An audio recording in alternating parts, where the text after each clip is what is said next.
welcome to this episode of 50-Second Film Feels. Thunderbolts! Thunderbolts is here. But the funniest part about this was there's an old man outside before I go in. He's like, oh, they're just redoing everything, aren't they? I remember that cartoon from when I was a teenager in the 80s. And I was like, you remember this cartoon when you were a teenager in the 80s? I was like, I don't think so.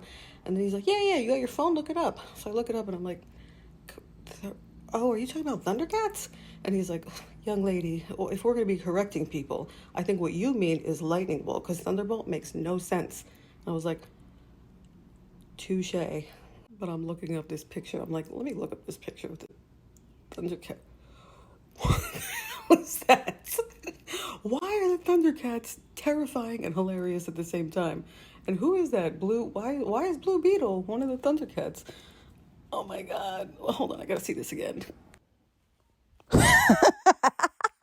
It's not what you typically expect from a superhero film. Yeah, on the surface level, there's a lot of action and it's good, especially for a team-up movie.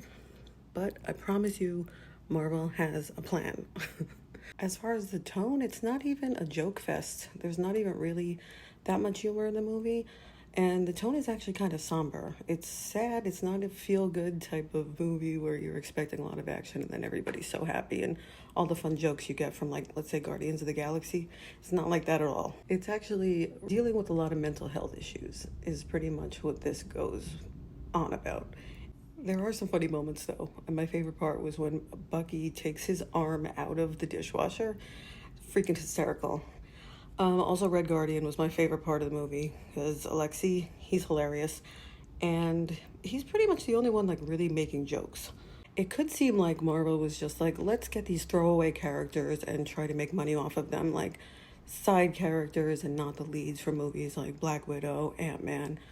There's a lot of characters, actually, who you've already seen in several things. And Yelena, obviously, she comes back in Hawkeye, and I think that's actually my favorite that she's in so far. People always ask me if you need to see all of them because everything's interconnected with the MCU, and I would definitely watch Black Widow. I don't think you really have to watch Falcon and Winter Soldier, but the characters are all coming from these other things. There's a plan in place, and I'm not going to spoil anything yet because it's only the opening weekend. Louis Pullman was great. As far as the story, I really liked the movie. I'm not nitpicking, but there's a couple of things about the story where it didn't really seem like they fleshed out enough of one or two of the characters and, like, sort of, I don't know, they mention it and they talk about it. Sometimes I prefer to show at least a flashback or something. But for the casual viewer, I would say they do a good job at summarizing things that if you didn't see any of the previous stuff that these characters were in, like, you'd kind of be fine. You'd still might enjoy it. Anyway.